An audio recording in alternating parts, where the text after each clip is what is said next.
When Sebastian Mejia won a prestigious Fulbright scholarship and moved to Brazil last year, his mom, Rosa, couldn't have felt more proud. He was the kind of person that really did everything that he wanted to do. He set his goals and worked towards it. But just a few months later, Sebastian's family got a message from the host of the Airbnb where he'd been staying. The 24-year-old was dead. All I can describe is like a bomb dropped on me. I felt every single possible feeling. I was in shock. I literally, when I learned what happened with Sebastian, I stopped breathing. My heart died with him. The killer? Carbon monoxide poisoning.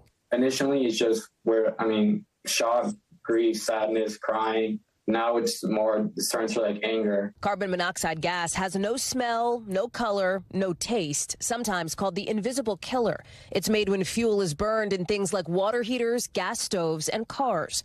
Its symptoms mimic the flu, and in high concentrations, it can be deadly, which is why detectors are critical. According to a technical report from Rio de Janeiro police, Sebastian's Airbnb had 4 times the maximum acceptable carbon monoxide levels and no detector in the bathroom where Sebastian died, the report says. A broken water heater and improper ventilation.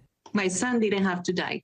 An investigation by NBC News has identified 19 deaths since 2013 at Airbnb properties involving alleged carbon monoxide poisoning. All of those deaths happened outside the U.S. While nearly every American state requires detectors in some residential buildings, international guidelines recommend a detector on every floor, but regulations differ by country. After a death in Taiwan in 2014, Airbnb said in a blog post it would require hosts to install carbon monoxide detectors by the end of the year. Nearly a decade later, still no requirement. That blog post now deleted. When people rent those spaces, they expect, again, a minimum level of safety and protection. And without a carbon monoxide alarm, we can't be sure that we're going to wake up the next day. Airbnb says safety is a top priority, describing incidents as exceptionally rare. For hosts, the company encourages the installation of detectors and offers a free one. So far, giving out detectors to nearly 250,000 hosts. That amounts to fewer than 6% of all hosts worldwide. One 2018 study found less than 60% of U.S.-based Airbnb hosts said they had carbon monoxide detectors installed. For renters, Airbnb provides a search filter to find only homes with detectors. At least 6 lawsuits have been filed against the company concerning carbon monoxide poisoning, including one by Sebastian's family.